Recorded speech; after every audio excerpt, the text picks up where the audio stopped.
So, Milind, you said it's going to be 80 where you are today. What's the humidity like? Is the humidity high, or is it a little bit lower at this point in time? Now, the humidity is also low. In fact, the low was 68, and the locals were all complaining it's too cold. So it's sounds perfect. It's very nice. It's sun comes out, and it is winter here, and this is their winter. Okay. So how long have you been there, and how long are you staying? We just got here about 4 or 5 days ago. My wife's mother is in a nursing home. She's quite old. She's in her mid-90s. Okay. So we come here every year to visit her. So we'll be here for about a month. Okay, nice. Well, enjoy. Travel safe. Enjoy the weather. Thank you. I'm sure it'll be nice and toasty when you get back in South Bend. Might be up to 10 by then. Yes.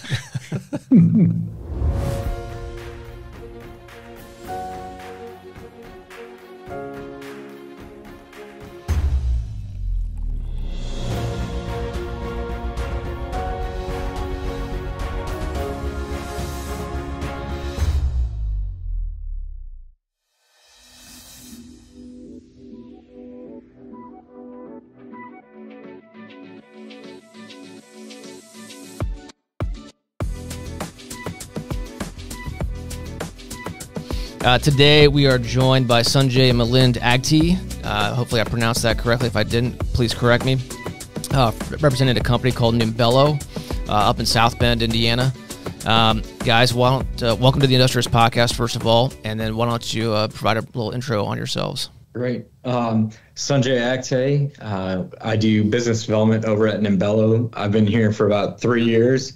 Went to undergrad at IU, Kelley School of Business, and got my MBA from Notre Dame, but used to live in Boston and Chicago and been back in South Bend for about 3 years and really love what you all do and excited to talk more and just share what we do. Glad to have another Hoosier on the podcast. Let me ask you this. What high school did you go to in South? Did you go to high school in South Bend?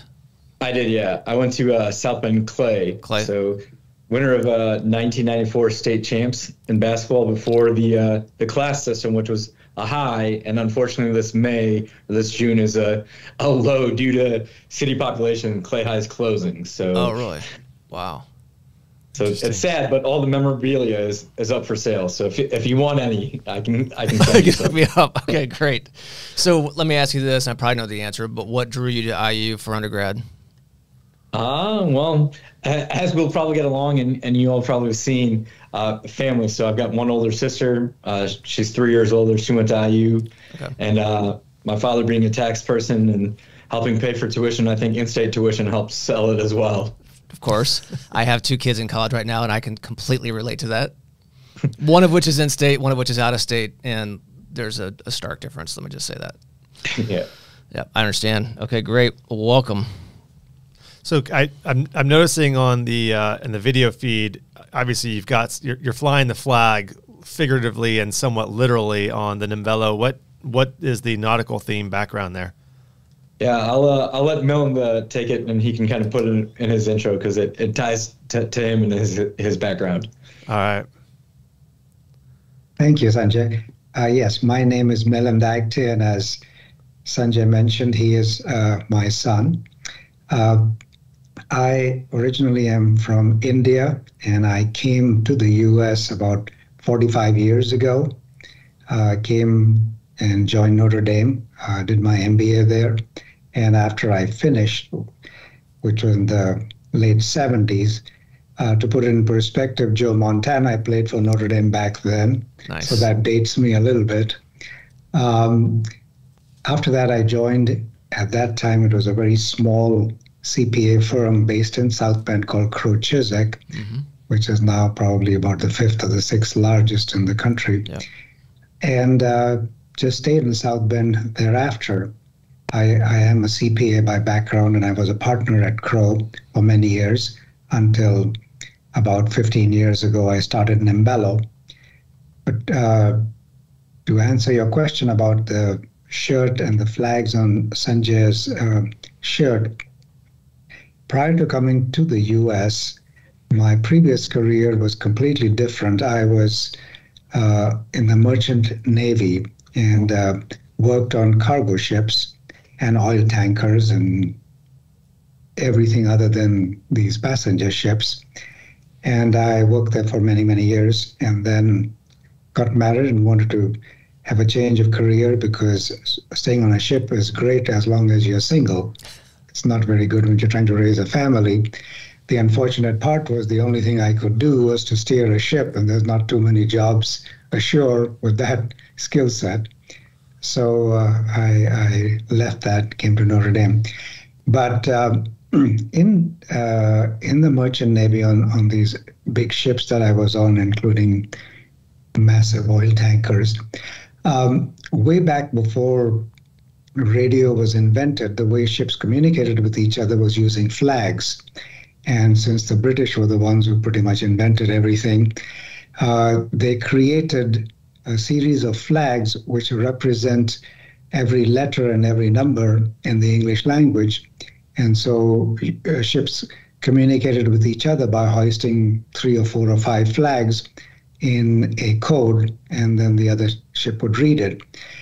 So the shirt that Sunjay is wearing, each of those flags represents that individual letter in the English language. So for those who understand or have been in the merchant navy, they would be able to read that and wouldn't have to read the word Nimbello. They could read the word by looking at the flags. Right. Awesome. Very cool. So Sunjay, what he's saying is that you're just taking his word for it. We don't really know what it says. Exactly. In fact, as any person going through the shirt swag game, I went to Etsy, found a person and did it. And I did it kind of without telling Milind. So when the shirt came, I was really hoping. Like fingers crossed. Exactly. Luckily, I think the person in the shop we went knocked it out of the park. So we're good on that one. Yeah, I like it. It plays well. Of course, I'm thinking Captain Phillips right now, but maybe because I just watched that movie. Yeah, that's fair. That's a good story, though. I like it. So, Milind, I have to ask, you're at Crow for a while. Been there for probably, how long had you been there before you started Nimbello? I was at Crow for 22 years. 22 years. So you're pretty set. You've been there for 22 years. You're a partner. What ignites most entrepreneurs? What made you decide to take the leap and take the risk of leaving something that you'd been doing for 22 years? You're probably pretty comfortable in a good position, and go out and do this. What need did you see out in the marketplace that you needed to jump to fulfill? That's a very interesting question. I had always wanted to start something on my own from scratch. Crow was a partnership. I was a partner, and in theory, I was an entrepreneur there, and Crow was growing very rapidly. But I wanted to do something right from scratch. And it's interesting, I had read a book, and the comment in that was it was based on something called the center pole theory. And the center pole theory was that if you look at a circus tent, the entire tent is supported by a middle pole, which is the main tent pole. And they said most entrepreneurs at some point just want to knock that pole off, recognizing that the top is going to fall down, but then they build an entirely new, tent after that. So that was it. I was in Crow. The tent was massively growing, but I wanted to build my own tent. And so I took the plunge, which most of my friends told me was about the stupidest thing I could have done, because everybody else was trying to get to the position I was in, which was I was a CPA, I was a partner. It's a little bit like tenure. You just stay in there, and the firm was growing rapidly.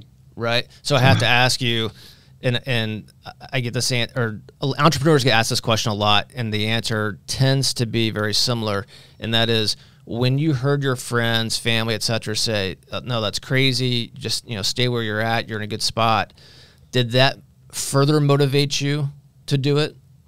Or did you start second-guessing yourself at all? Yeah. No, that's about the only thing you don't do. And actually, this was my second or third attempt at it, because initially I was in the merchant navy. I had become a captain, so I had reached the top there and I was ready to coast.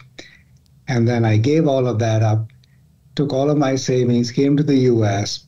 And I remember just before coming here, I got married, and my father-in-law, just before we got married, said, let me see if I've got this correct, that you worked 10 years here, you finally reached what you wanted to do, which was to become a captain.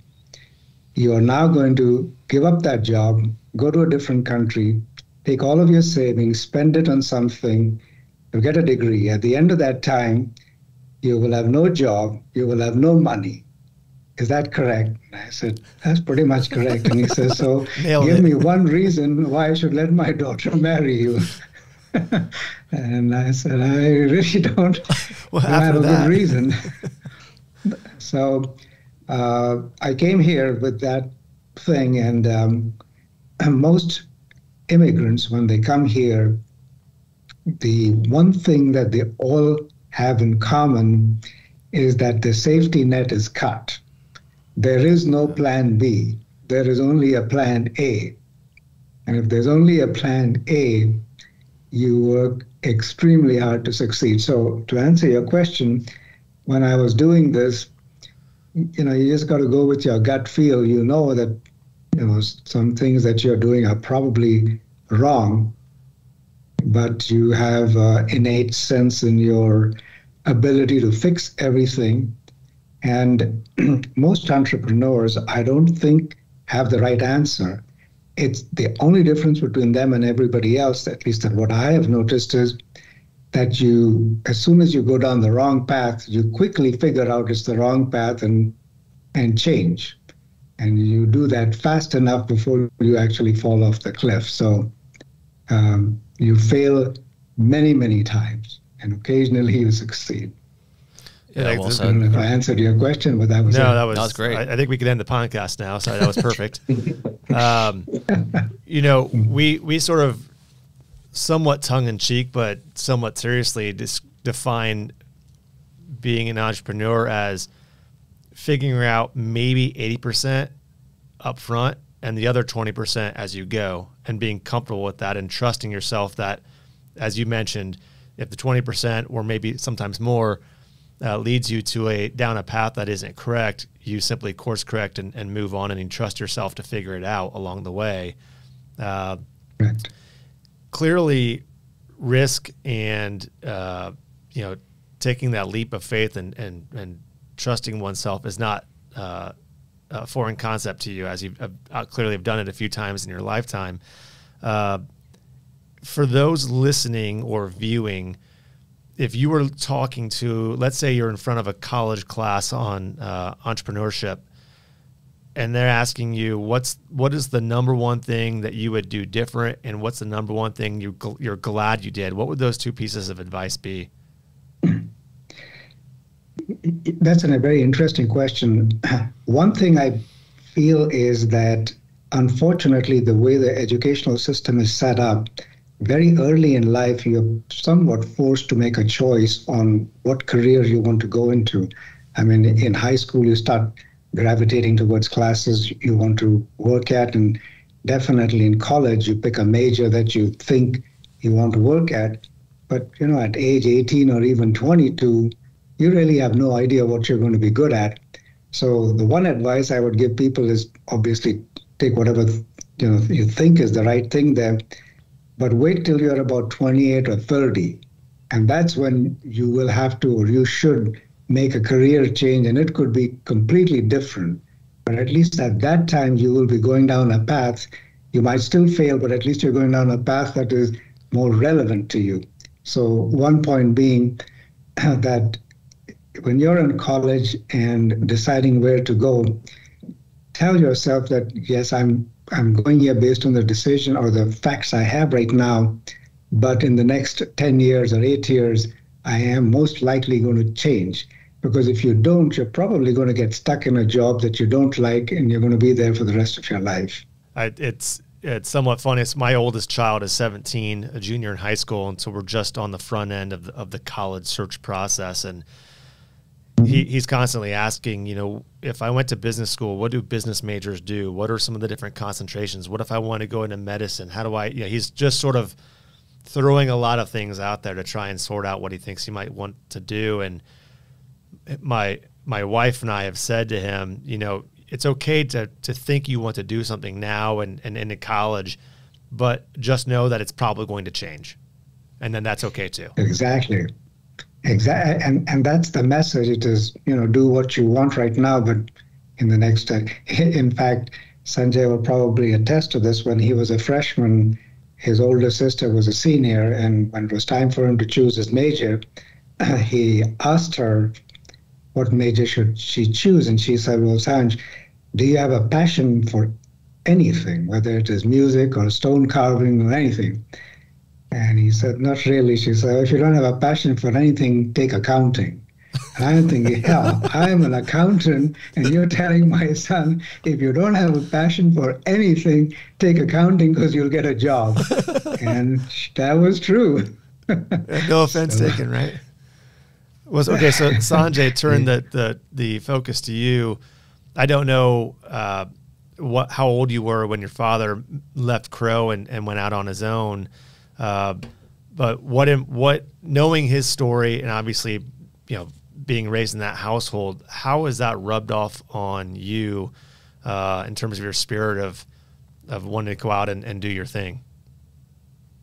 Yeah, I mean, I think I was probably in the camp of his coworkers and maybe even my mom of thinking he's a bit, you know, good. Life seemed good. Life was set, and seeing him, you know, bet on himself. You know, I think behind the scenes you see it and you're like, you can kind of respect someone betting on themselves, but being, you know, 18 years old and having life be pretty cush, that seems pretty easy, right? You know, so that was there, but you know, some of the things Milind says has definitely resonated, and what my sister Sunitha said. I had a finance and accounting major undergrad at IU, graduated. I had 2 internships with Crow. They were my first job out of college. How'd you nail that? Yeah, exactly. I think someone on this podcast probably helped, but got those, and I was an auditor, and it was great. You know, some of the kids from IU, they worked for the big 4 accounting firms, and you just audited maybe cash at Coca-Cola, you know, for a long time. Didn't really get to see much, but with Crow, you were able to talk to, you know, CFOs, CEOs, you know, your parents, people running, you know, Accessa or different businesses in Elkhart, Indiana, and got a good feel of that. I think one thing I quickly recognized was I probably wasn't the best accountant, though. A lot of times, if you you do the year-end audits, you at the time the papers were just coming out where you could kind of copy and paste the previous year's Excel file, and oftentimes the tax partner and audit partner would come out and say, "Oh wow, Sunjay, you've done a good job, but all these notes seem very similar to last year." And I was like, "Oh, yeah, they look good. Why did I need to do any extra work?" So quickly I realized I probably should find a transition path to a new career, which I then shifted to Groupon early on in Chicago, and that kind of gave me that love for startups, and you know, I was one of the first, I think, 70 employees. I actually was responsible for launching Groupon in Indianapolis. It was pretty awesome. So if anyone bought a Groupon back in, you know, 2009, 2010, it was something that we put out there.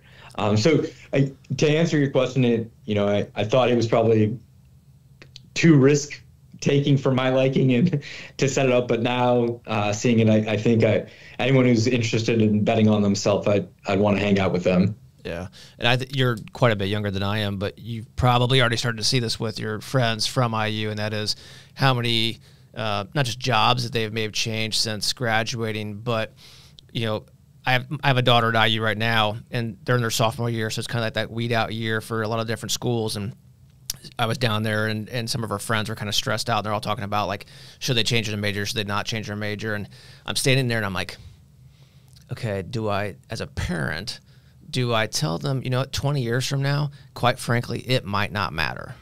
I don't know if that's the right thing to say or not, but like think about how many people you went to school with, and I know I can say this. I've been out for 20 plus years, 300 years, or 300.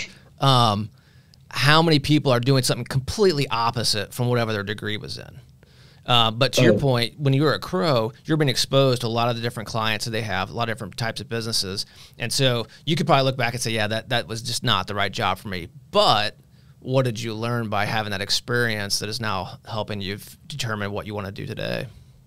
Definitely. And it's funny, my 8-year-old son, he jokes, and my friends used to joke. I used to change jobs probably about every 18 months or so of just, if I got bored, 3 days in a row, I felt like I should probably find something else, a different calling. And, at that time, people were still having one job for, 20, 25 years. And as LinkedIn came up, people would say, "Oh, Sunjay, you're doing something else again now?" And finally, and some of the times we're, due to transition or due to financials, but my son always jokes, he said, "So Dad, how many times have you been let go? Or how many times have you changed jobs?"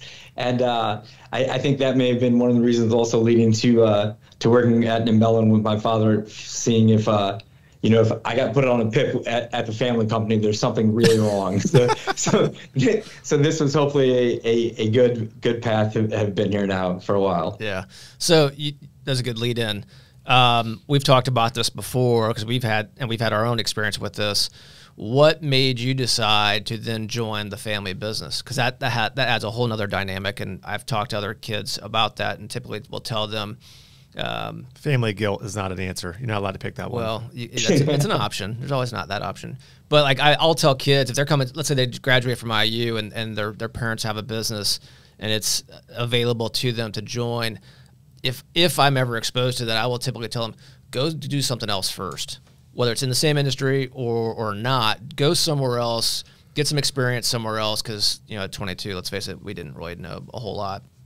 You're going to make a lot of mistakes, make it on someone else's dime, and truly determine, is that what you want to do, et cetera, before you make that leap, if you make that leap.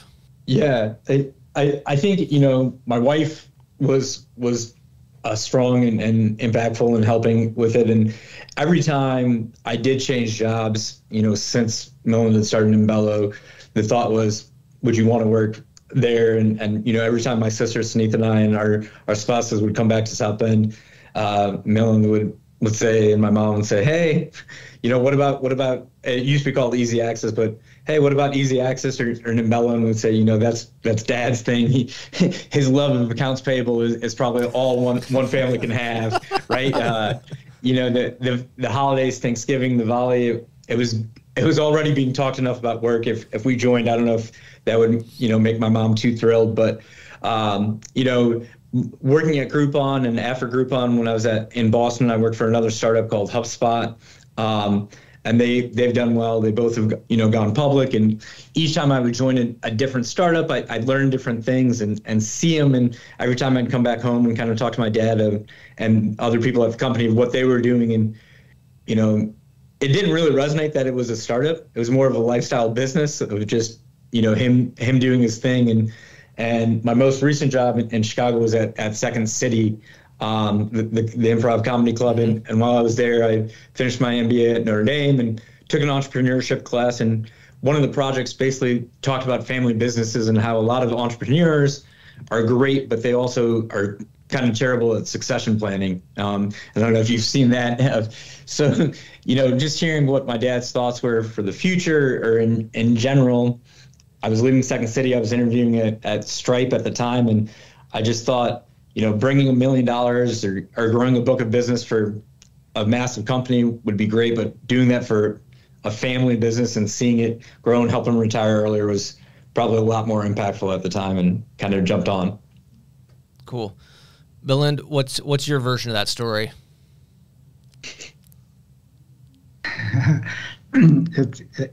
The only difference is from our side, many times my wife and I used to ask both our kids and their spouses, we're building this, and don't you guys want to come and run it and take it over? And the answer was always no. That's fine. They're not going to come. At some point, we should just, we'll let it grow as much as it does, and at some point we'll just sell it, and that'll be the end of that. So it was actually quite a welcome change when Sunjay and his wife Kavita told us that they were going to considering joining us, and then subsequently moved from Chicago to South Bend. And that was a huge, huge change. And then about a year and a half ago, with Sunjay's help, we went ahead and did a rebranding of the company, brought in a few outsiders, and changed the name of the company to Nimbello, and put the focus into what we wanted to grow. And as part of that, now my son-in-law has joined us also. So I guess ultimately we have reached where I wanted us to reach. It, like anything else, took a long time to get there. So one of the consequences of that, I actually, now we've come to India and we're going to be here for like 5 or 6 weeks. And this would not have been possible had I been doing everything on my own. Yep. So, I'm sorry, I didn't mean to interrupt. I think the hard work and risk that you've taken is obviously paying off into not only a lifestyle for you and your wife to be able to travel and see extended family and whatnot, but to then have a legacy that is still that you're here to see now, but that will live on beyond your time, and not just in general, but that's being taken care of by family has got to really be a source of pride for you. That's a very pertinent point you have made, that people have asked me, what exactly do you find most enjoyable about the business? And I would say there are two things. One is I had always wanted to start a business of my own and cause it to grow. So I've done that.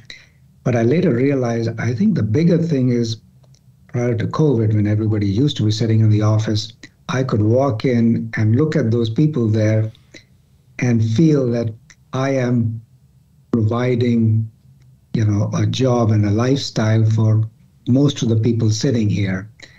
And there is a sense of pride that comes from that it is hard to explain to somebody, but it is amazing that you have people here that, and a lot of times, for example, from a purely accounting perspective, the work that these folks were doing, I could easily have outsourced it to India.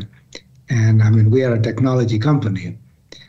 But I just felt that instead of doing that, the pleasure it gives me to see 25 people sitting in the office from Indiana, who have a job and are happy with it, is worth the fact that our gross margins are less.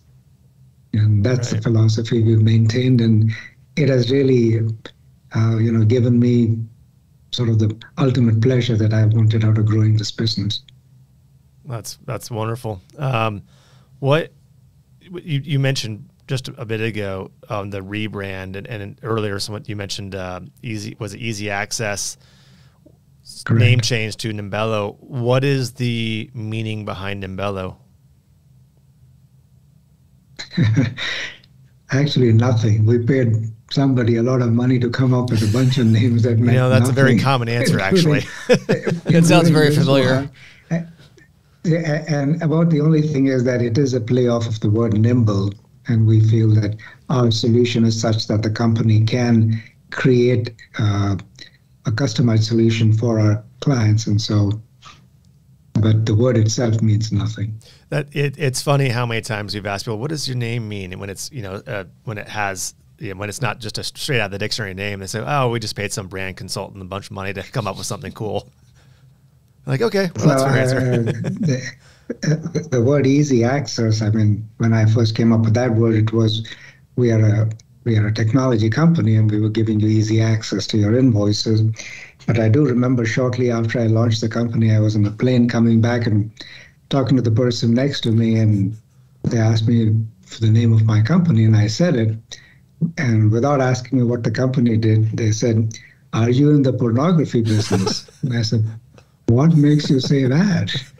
I don't know the name. so I guess Nimbello wouldn't be confused for anything like that. Yeah, that's interesting. Certainly would have provided a lot of marketing opportunity, but that's a different podcast. So tell us a little bit about Nimbello. What do you guys do? What's your strong suits, and who do you serve? Yeah, so we We're a fintech software company in the B2B space, SaaS-based solution. Our solution is an accounts payable automation solution. So we can work with any company, and over the past 15 years, we've got companies in various industries. But the three main industries we do extremely well with are higher education, healthcare, and manufacturing. And when you look at those three industries, the things that kind of keep them in common, keep us in common, is they all have a high invoice volume. So if you're buying more things, you're getting more invoices, right? The invoice process is pretty antiquated. It's similar to maybe where payroll was about 20 years ago. Things are just getting started, right? So the fact that those three industries have high invoice volumes means automation can help them. The second is they're antiquated, so they're not early adopters, right?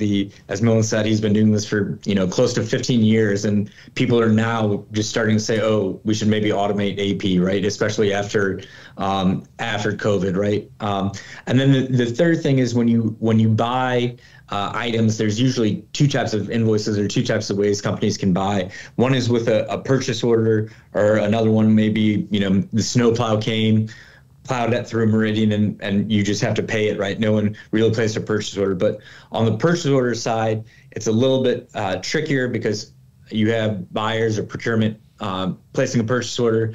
The supplier then sends you the invoice, and then accounting has to check with receiving, make sure where all the goods kind of received. And so all that is extremely manual. So companies that have a PO-based offering, it's much more labor intensive. And so we automate that for them. So those are the three main industries. And within that, even I'd say our best bread and butter being in South Bend, Indiana is kind of that manufacturing sector. Northern Indiana, right, with an Elkhart, we're pretty fortunate to have a fair amount of the RV companies, whether it's the suppliers or the large ones, be on our client roster. We also have Notre Dame. So it's great. In fact, I was just on a call with another RV company that in the city, and I was joking with them that we kind of want Nimbello to be the Abe Froman of AP, right? We want to be the AP king of RVs, or at least of Indiana, right? There's got to be some marketing swag behind that somewhere. Yeah, I went to the same Etsy guy to see if he could do it, right? It's just got a king and an RV, and we'll see. But it's great, right? And the fact that Milind and the team, and so going back to the team, right? Our brother-in-law's come on board. We've had employees who've been with the company for 15 years from the start, and right, that we joke, my sister and I, that the company was it had elements of Succession, the show, Silicon Valley, the show, and then maybe like a bit of I Love Lucy flair, right? Like the first hires were, my mom was doing HR interviews, right? We'd hear stories and we say, I don't think this is how most companies operate, but my mom held the first interviews and things of that. But it's good, and we've grown. But a lot of the clients and customers we've got, because we hadn't had a sales team or a marketing team, were just word of mouth referrals, organic, and then as they saw what Milind and the team and the software was able to do, if they went to a new job and they didn't have the technology, they just reached back out and said, "Hey, you made our lives a lot easier. Can we do it again?" Well, there you go. That's the perfect testimonial right there. What have you heard from your customers? You have a fairly diverse base between higher ed, healthcare, and manufacturing. And I'm sure there's some even further diversity amongst those sectors, especially manufacturing. What did you hear throughout 23, and what are you hearing going into 24 in terms of either very positive things or maybe some headwinds that they're seeing? Yeah, I think one of the common themes, again, within RV manufacturing or manufacturing in general, right?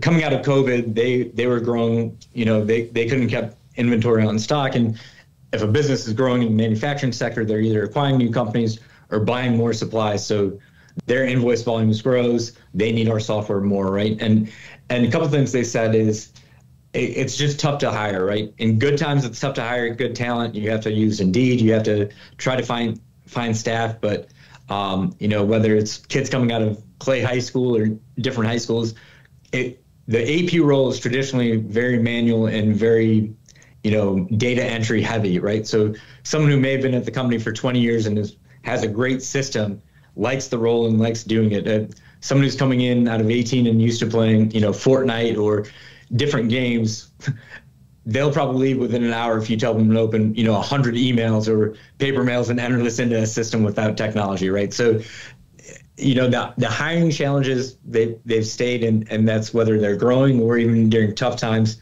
to try to replace people. So they're looking to automate things there. Another thing, we're fortunate in Indiana with the readiness grants and Connexus and some of those winners, right? You've seen a lot of talk about manufacturing 4.0. Everyone's very focused on automation and process improvements, and a lot of it's on the front end, making the robots, making production faster. But now owners and CFOs and continuous improvement people are looking at the back end. How do we make that better? How do we make our lives easier so people can go on PTO and doesn't come back to 200 emails they have to approve? Yeah, and then what role? This goes into a whole other snowball topic, but how does AI fit into all that? And I think we're still trying to figure that out. Yeah. It's good stuff. I think most is good. And then one thing that when I was reaching out to you and heard one of your other podcasts of other family-owned businesses is, right, similar to when our family would hear Milind talk about the company succession planning or things different, right? So within manufacturing, when new owners are coming on board, whether a private equity shop bought them and they're looking to make, revenue adjustments or decrease expenses, or, a second generation owners coming in, right? We've seen the early adopters, the software companies, they're always looking at the greatest new technologies, right? These manufacturing companies, they're doing it, they're producing a great product, but they may be very expensive to switch to a new ERP or accounting system. They're just trying to get by with a system that is legacy, right? Microsoft may no longer be supporting it. Infor may no longer be supporting it, but their whole business runs on it. But the new leadership is looking to make lives easier and looking to, so, right, 10, 15 years ago, we'll talk to a company, they say, we'll just put more manpower behind it, or we'll just keep stubbing our toe and white knuckle through it. But now everyone sees the benefit of technology and they say, okay, well, this is silly. We can't even hire because we've got invoices or files everywhere in the cubicles. We should automate or digitize this. Can you help us? Mm-hmm. Yep, that sounds familiar. See that look he gave me? I'm just saying it in general. What we see is that one of the things COVID showed was that people are now more willing and in some cases forced to allow their staff to work from someplace outside of the office. And in the one area that we are in, which is the processing of an invoice, it is very manual. When the invoice comes in as a piece of paper, most of the automation, as people call it, is that instead of coming in as a piece of paper, it's now coming in as an email. And then after the email comes in, they print it and then treat it as a piece of paper. And we have basically automated that process, and the intent being that the employees of that company, since they have a good knowledge about their vendors, their pricing and things like that, use those people for something of greater value to the company, as opposed to opening an email or opening a piece of regular mail, comparing it to a purchase order, and if it's okay, then manually keying it in. If it's not okay, then routing it around. Those are, things that have to be done because both the customer and the vendor are on two different accounting systems, but it's a very low value. And what we have done is we have created essentially a way to do that, where our point is that if you have created a purchase order and sent it to your vendor, you are anticipating that they will ship you exactly the quantity that you're ordering at the price you're ordering. And so if when their invoice comes in, there is a way to extract the data from that invoice and compare it to the purchase order. And if everything matches up, nobody needs to touch it. It should go into your accounting system. So that's what we have done, is that essentially an email hits your email box and our system takes over, and one of two things happens. Either that invoice matches everything and it magically shows up in your accounting system, and then you can pay it whenever you want to, or the system identifies what is wrong and routes it to somebody to fix. So that's what we do. And what we are finding is that more and more, as companies are either growing, they don't want to add people, or if they're not growing, they want to redeploy people to do something of greater value to them. So we actually think that the next 3 or 4 years, this is, a greenfield experience where the industry that we are in, there is very little competition in that. It's like, as Sunjay mentioned, the payroll world 20 years ago, where everybody did their payroll. Today, nobody cares about who does your payroll. You just hire someone. Well, we are in that stage right now. In fact, our biggest headwind, if I were to call it, is inertia, because everybody pays their invoices. It's just that they are doing it very inefficiently. And when we walk in and tell them we can automate it so that it goes from your email box to your ERP system, first they don't believe it. So that you got to convince them that yes, technology is there. And then the second thing is, they say, well, it's already working. Why should I fix something that's working? Let me fix something that is broken. So that's really our biggest challenges. Well, congratulations on not only creating the product and the business, but seeing it grow and coming to fruition to I guess achieve the vision that you had 15 years ago. And I'm sure as a parent, you have not just the gratitude or pride you have in terms of employing others, but employing your own family probably has a special feeling as well. It does. In fact, one of the biggest issues is, what do they call me? Is it Dad, or is it Milind, or is it a combination of the two? Depends on the situation, I'm sure. Your Highness, Sire, yes. Your Excellency. Yeah, all of the above. Yes, it's fun. Well, awesome. Well, hey, guys, thank you for joining us. We appreciate your time. Thank you for reaching out. Milind, safe travels to you. Enjoy the weather, and we'll welcome you back to reality when you get back to South Bend. Thank you so much for taking the time to talk to us. It's a lot of fun, especially talking to people from Indiana who've been through the same thing. It's a lot of fun to talk to us, other people. All right, guys, thanks a lot, and thank you all for joining us on this episode of the Industrious Podcast. So for wherever you are, wherever you get your podcasts, or if you're joining us on the Assessor YouTube channel, thank you for doing so. If you are on the YouTube channel and you haven't hit the like and subscribe button, hey, why not make it your New Year's resolution and just take the 2 seconds to click on those. We appreciate it. Good luck to everyone in 2024. Remember, new slogan, more in 24. And don't forget, be industrious.